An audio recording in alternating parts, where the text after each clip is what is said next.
Hi, it's John, and welcome to the channel. 5:10 a.m. Wednesday, March the 4th. I hope you're having a great start to your Wednesday morning and a great week as well with the big blue mug of coffee. Thank you so much for being here. And I'm getting very close to 50,000 subscribers, inching up day by day. If you could click on subscribe, I would really appreciate it. It would help the channel so much. And just a reminder that clicking on the big blue mug does not subscribe you to the channel. Just click on the button that says subscribe. Thank you. I want to talk about Canada being a rudderless ship right now. That's what I was thinking when I got up this morning. You know, I think I could expand that out to the Western world as a rudderless ship right now, but I'll focus more on Canada, of course, because I live in this country. And I started thinking about this morning when it came to a few things that have happened over the last couple of months, but one that's happened in the last couple of days. There's a saying, you've got to stand for something or you'll fall for anything. And I don't think Canada really stands for anything anymore other than one thing. And I think that can be extended to the Western world. The one thing that Canada and the Western world stand for right now is everything against Donald Trump. And I think that's dangerous.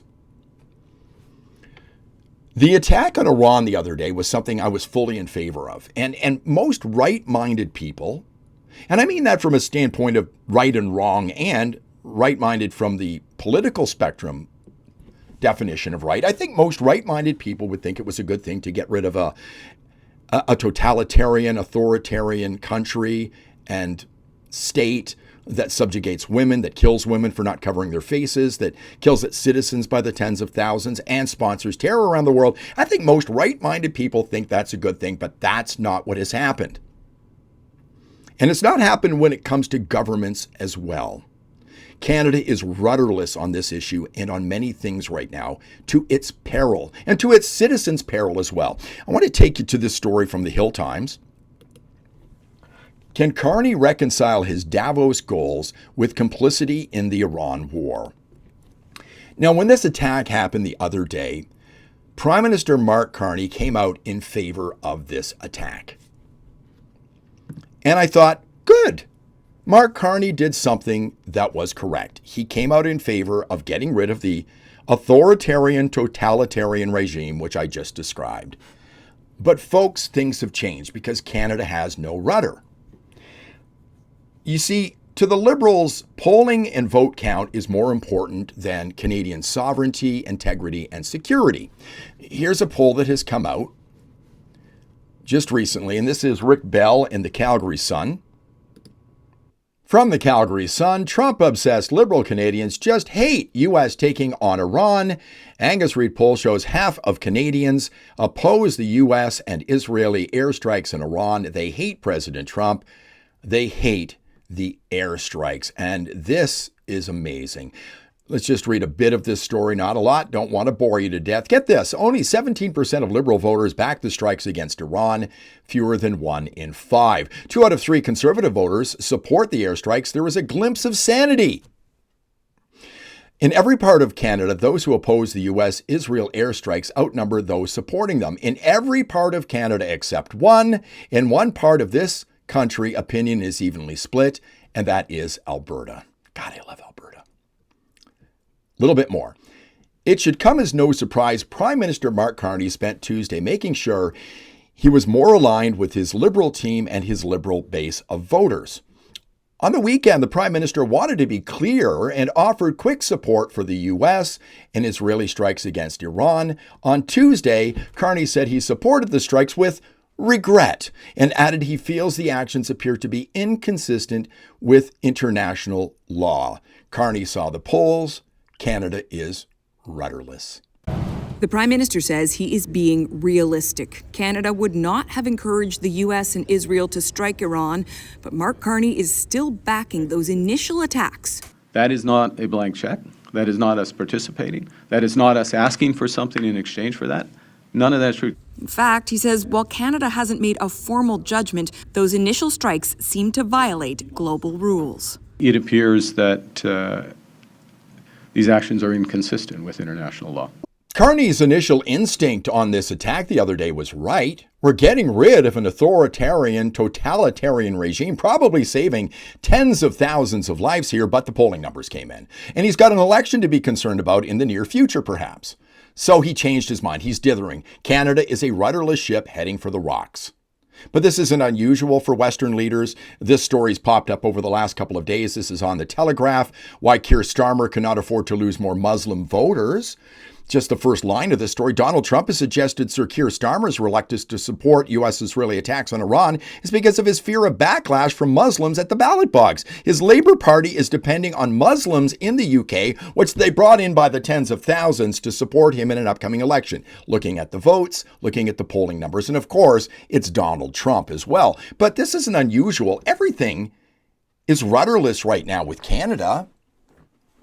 Where's Carney been? Well, he was just recently in India. I don't recall if this has all been resolved, but it wasn't very long ago that Justin Trudeau said this. Please forgive me for the clip. And the protection of our citizens is paramount.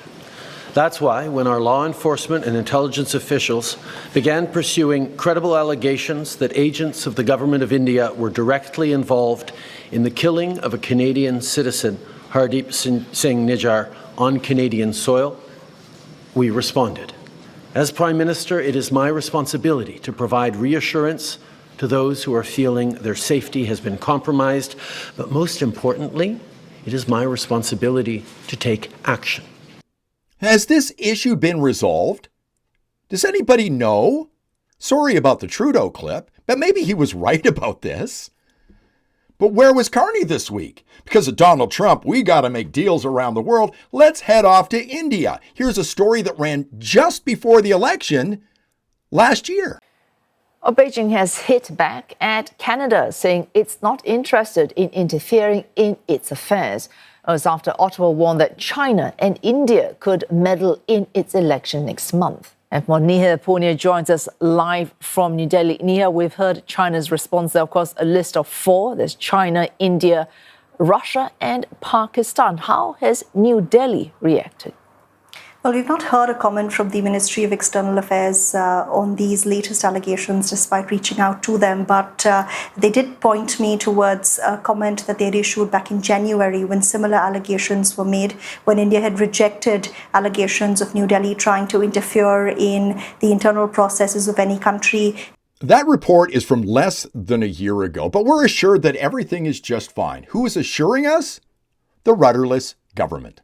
What I can tell you is that on the eve of the Prime Minister's visit, a Canadian official gave a briefing on background to reporters in which it was said that the Canadian government no longer believes that there is an active threat of foreign interference and repression in Canada by India, and that if those kinds of activities were continuing, the Canadian government wouldn't be taking this trip to begin with. The government assures us nothing to see here, folks. Well, I feel so much better. How about you? Do you trust the government on this? And the previous story talked about 4 countries that want to meddle in our elections and our politics here. I talked about Russia, Pakistan, India, and China.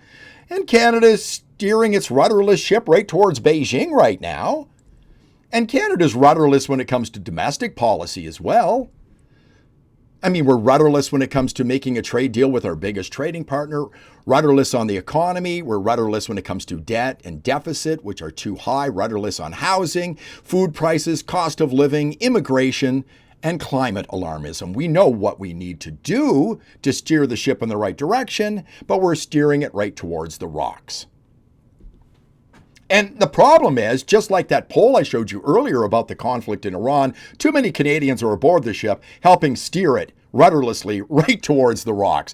You got to stand for something or you'll fall for anything. Well, a precipitous fall is coming for Canada, folks, because we don't stand for anything anymore. Except for Orange Man Bad. Thanks for watching. If you like the video, please give it a thumbs up, subscribe to the channel, ring the bell for notifications. I will see you in the next one.